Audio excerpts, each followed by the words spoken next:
Dans l'état actuel des choses, s'il y a effectivement une offre transitoire sur les tarifs réglementés de vente d'électricité identique à celle du gaz, et à ma connaissance, c'est le tarif réglementé de gaz plus 1% sur la zone nord et tarif réglementé de gaz plus 3% sur la zone sud.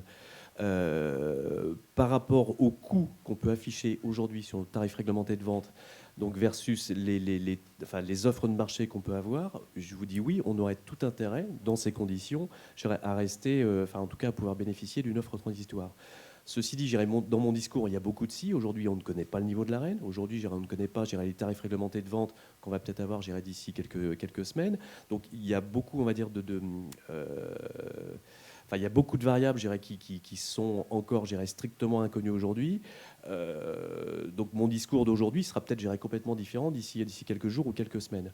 Mais je pense que ce tarif transitoire, déjà pour en avoir échangé un petit peu avec GDF, ce GDF a envoyé quelques courriers, a aussi envoyé quelques tarifs alors qui sont difficilement compréhensibles, mais quelques propositions difficilement compréhensibles, mais quand on la reprend à la lettre, on a vraiment le tarif réglementé de vente avec toute la petite formule qui va bien avec les FOD, avec tout ce que vous voulez derrière.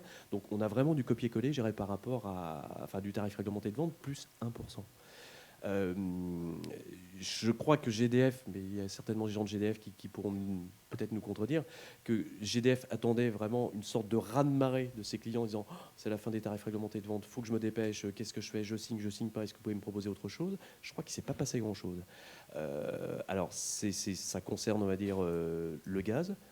Autant sur le gaz, il y a quand même de la compétition et on n'est pas les seuls à avoir aujourd'hui des offres de marché en gaz et la compétition, je dirais, elle n'existe pas en électricité.